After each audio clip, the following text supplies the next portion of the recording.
मुसाफिर हूँ, मंजिल से अभी दूर हूँ, कोई ऐसा दूर भी नहीं। अगर कब्र ही इंसान की मंजिल है तो फिर किसी भी दिन किसी भी वक्त जा पहुँचूँगा। लेकिन दानिश्वर कहते हैं कि इंसान की मंजिल कब्र नहीं होती। कब्र में तो इंसान मरकर उतरता है बल्कि उतारा जाता है। फिर इंसान की मंजिल क्या है? मेरी मंजिल क्या है? कहाँ है मेरी मंजिल?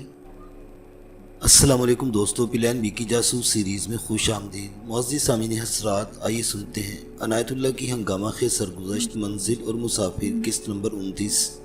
मुअज़्ज़िज़ सामीन, आपसे उम्मीद की जाती है कि वीडियो को लाइक करें और चैनल को भी सब्सक्राइब कर दें, शुक्रिया। अगर मैं फ़लसफ़ा और नफ्सियात पढ़ा हुआ होता तो कहीं कहीं तज्ज़िया भी पेश करता जाता। इस तरह बेहक वक्त दो सफ़रनामे पढ़ने वालों के सामने आ जाते। एक ये सफ़र जो मेरे जिस्म ने किया और दूसरा वो सफ़र जो मेरे जहन ने तय किया। जिस्म का सफ़र तो सुनाता चला जा रहा हूँ, लेकिन जहन में जिन कठिन राहों और जिन अजनबी मंजिलों से गुजरा वो अपनी एक अहमियत रखते हैं। इनमें दिलचस्पी भी है और मेरा ख्याल है कि मैं इन तब्दीलियों का जिक्र करूँ जो मेरे जहन में आई तो हो सकता है कि कोई भोला भाला मुसाफिर सही रास्ते पर आ जाए और अल्लाह इसे इसकी मंजिल दिखा दे। मेरे सफ़रनामे के इब्तदाई बाब एक बार फिर पढ़ें, आपको याद आ जाएगा कि मैंने आपको नेक और साहिब किरदार कहीं भी ज़ाहिर नहीं किया, बल्कि साफ लफ्ज़ों में बताया कि मैं कोई नेक, शरीफ और बाअखलाक आदमी नहीं था। मैं बड़े ढीले किरदार का बंदा था, किसी और के साथ नाजायज़ ताल्लुकात को जायज़ समझा करता था। लेकिन बर्मा के इन जंगलों में मेरे सामने एक से बढ़कर एक हसीन बर्मी लड़की थी। ये लोग मुझे बड़ा ही ताकतवर इंसान समझते थे। समीउल्लाह ने अपनी नौसरबाजी और 4 नामी ग्रामी गुंडों के ज़रिए इन लोगों को अपना ज़रख़रीद गुलाम बना रखा था। मैंने समीउल्लाह को और इसके गुंडों को मार डाला था। बस्ती के लोग इस वजह से भी मुझसे मरूब हुए थे कि मैंने समीउल्लाह जैसे आदमी को ख़त्म करके और इसके गुंडों को गोली मारकर बस्ती वालों को आज़ाद कर दिया था। लेकिन मैं साफ तौर पर समझ रहा था कि वो इसके बाद मुझसे मुतासिर और मरूब हुए तो मेरे अखलाक और किरदार से मुतासिर हुए। वांग और इसके साथी भी कुछ कम गुंडे नहीं थे, लेकिन मैंने इन सब पर काबू पा लिया था। सिर्फ तानी वाला मामला सोचें, मैं आपको बता नहीं सकता कि वो किस कदर हसीन लड़की थी। इसके हुस्न की कोई ऐसी बात थी कि सोमोसलात की सख्ती से पाबंदी करने वाला कोई भी आदमी से देख लेता तो सोमोसलात को भूल जाता। ये नौमर और दिलकश लड़की रात के वक्त तन्हाई में मेरे पास उस जज्बाती कैफियत में आई थी कि मैं इसे जो कहता वो मान लेती। मैं इसे सारी रात अपने पास रख सकता था, लेकिन मैंने इसे कहा कि वो चली जाए। वो जिस तरह आई थी इसी तरह चली गई। यह बात सुनाने से मेरा मकसद ये नहीं कि आप मेरे और मेरे किरदार की पुख्तगी की तारीफ़ करें, बल्कि मैं ये कहता हूँ कि तारीफ़ उस अल्लाह की करें जिसने हर इंसान को इतनी क़ुव्वत अता की है कि वह शैतान को शिकस्त दे सकता है। ये मेरा तजर्बा है। लेकिन मैं ये भी बता दूं कि शैतान पर काबू पाने के लिए अपने ख़िलाफ़ यानी अपने नफ्स के ख़िलाफ़ बड़ी शदीद जद्दोजहद करना पड़ती है। ये तमहीद बांधने के बाद मेरा मतलब यह है कि मैं आपको सिर्फ सजदी खेज जज्बाती और चस्केदार कहानी नहीं सुनाना चाहता, बल्कि मैं ये कहना चाहता हूँ कि मेरे इस सफ़रनामे से कुछ हासिल करें। जज्बाती और चस्केदार कहानियाँ तो मैं सुनाऊँगा ही, एक नहीं कई सुनाऊँगा, लेकिन मेरे सफ़रनामे के इस पहलू को भी सामने रखें जो आपकी शख्सियत और किरदार को मुस्तहकम बनाने की ताकत रखता है। अगर मैं आपको अच्छी तरह ना समझा सकूं तो आप खुद ही तज्ज़िया करें, गौर करें कि मेरी शख्सियत और मेरे किरदार और मेरे जहन में भी कैसे कैसे तूफ़ानी इनकलाब आए हुए होंगे। मैंने एक अंग्रेज़ को मरवा दिया और इसके बाद एक आदमखोर शेर को भी मार डाला। अंग्रेज़ हिंदुस्तान का बादशाह और शेर जंगल का बादशाह था। शेर को राइफल से मार डालना कोई बड़ी बात नहीं थी। शिकारी शेरों को मारते ही चले आते हैं और मारते चले जाएंगे, लेकिन उस दौर में एक अंग्रेज़ अफसर को मार डालना ऐसे ही था जैसे किसी ने अपने उस देवता को मार डाला हो जिसकी लोग पूजा करते हों। ये मैं इस सफ़रनामे के पहले किसी बाब में बता चुका हूँ कि अंग्रेज़ जब हिंदुस्तान का बादशाह था तो हम इंतहाई घटिया किस्म के गोरों को भी आसमान से उतरी मखलूक समझा करते थे। हमारे यहाँ ये मशहूर था कि कोई गोरा नज़र आए तो उसकी तरह उंगली से इशारा ना करना, वरना वो बहुत नाराज़ होगा और मालूम नहीं तुम्हें कैसी सज़ा दे। लेकिन मैंने एक गोरे अफसर को इस तरह मरवा दी जिस तरह लोग बावले कुत्ते पर हमला करके इसे मार डालते हैं।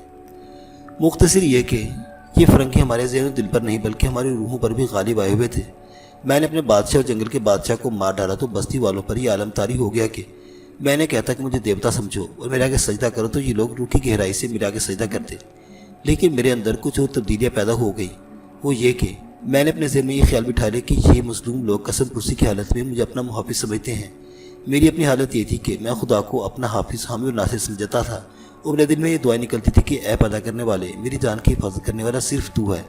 मेरे दिमाग में ये सोच आ गई थी कि मैं अल्लाह से अपनी हिफाजत की भीख मांग रहा हूँ और ये लोग मुझे अपना मुहाफिज़ समझ रहे हैं। अगर मैंने इस जिम्मेदारी को कोताही या बददियानती की तो अल्लाह यही मुझे सज़ा देगा।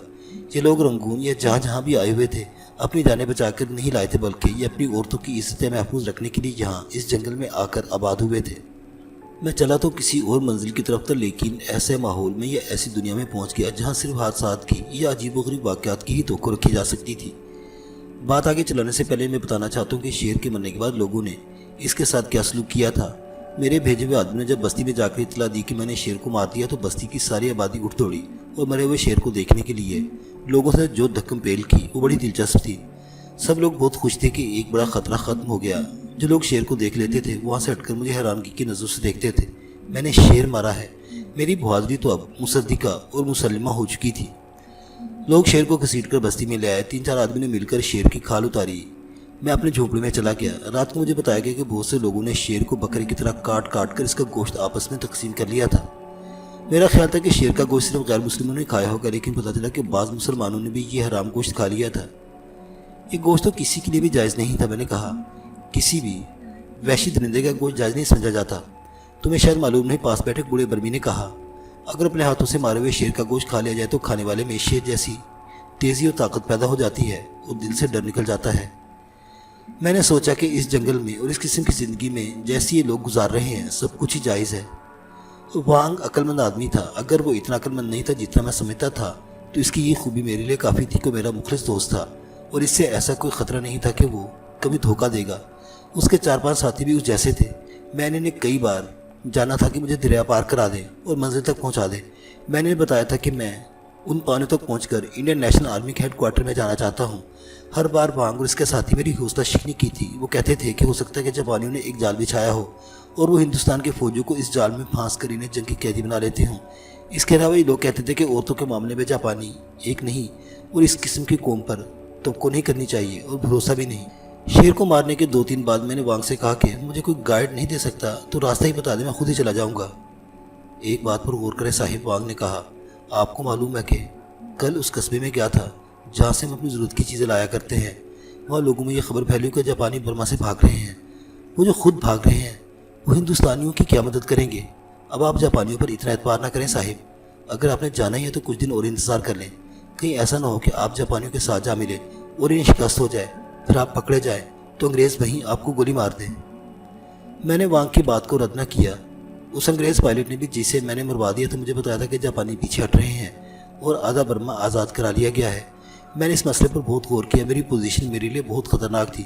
جاپانی پسپا ہو رہے تھے یا ایڈوانس کر رہے تھے۔ میری پوزیشن یہ تھی کہ میں پکڑا جاتا تو فوراً مجھے پیچھے بھیج دیا جاتا اور میرا کورٹ مارشل ہوتا۔ اگر سزائے موت نہ ملتی تو 5-6 سال کی قید ضرور مل جاتی۔ یہ بھی خیال آیا کہ ہو سکتا ہے کہ جاپانی پیچھے ہٹ کر انڈین نیشنل آرمی کو ساتھ ملا لیں اور پھر حملہ کریں۔ مجھے بھی معلوم نہیں تھا کہ INA میں ہندوستانیوں کی کتنی نفری اکٹھی ہو گئی ہے۔ برما فرنٹ پر آنے سے پہلے میں یہ پتہ چل گیا تھا کہ جاپانیوں نے سنگاپور، ملایا اور سماٹرا وغیرہ میں انگریزوں کی جتنی فوج تھی اس ہتھیار ڈلوائی ہے۔ اس فوج میں ہندوستانیوں کی نفری بے شمار تھی۔ اگر یہ ساری نفری جاپانیوں نے INA میں شامل کر لی تھی تو وہ دوبارہ برما پر زوردار حملہ کر سکتے تھے۔ میرے سامنے ایسا مسئلہ آ پڑا تھا کہ جس کا مجھے کوئی حل نظر نہیں آتا تھا۔ مجھے اپنا انجام بھی اچھا نظر نہیں آ رہا تھا۔ سزا سے بچنے کی صرف ایک ہی صورت میرے سامنے تھی۔ انگریز برما پر دوبارہ قابض ہو جاتے تو میں اس صورت کو سامنے رکھ کر سوچا کہ میں سارے کپڑے اتار کر صرف پتلون پہن کر انڈین آرمی کی کسی یونٹ میں جا پہنچوں گا اور کہوں گا کہ مجھے جاپانیوں نے جنگی قیدی بنا لیا تھا اور میں وہاں سے فرار ہو گیا تھا اور راستے نامعلوم ہونے کی وجہ سے جنگلوں میں بھٹکتا پھر رہا ہوں۔ سوچ کر میں نے فیصلہ کیا کہ ابھی ان لوگوں کے ساتھ ہی رہوں گا، پھر دیکھیں گے کہ کیا کرنا ہے۔ میں نے وانگ سے کہا کہ وہ 3-4 روز قصبے جایا کرے اور جنگ کی تازہ خبریں لایا کرے۔ معزز سامعین حضرات، عنایت اللہ کی یہ سرگزشت ابھی جاری ہے۔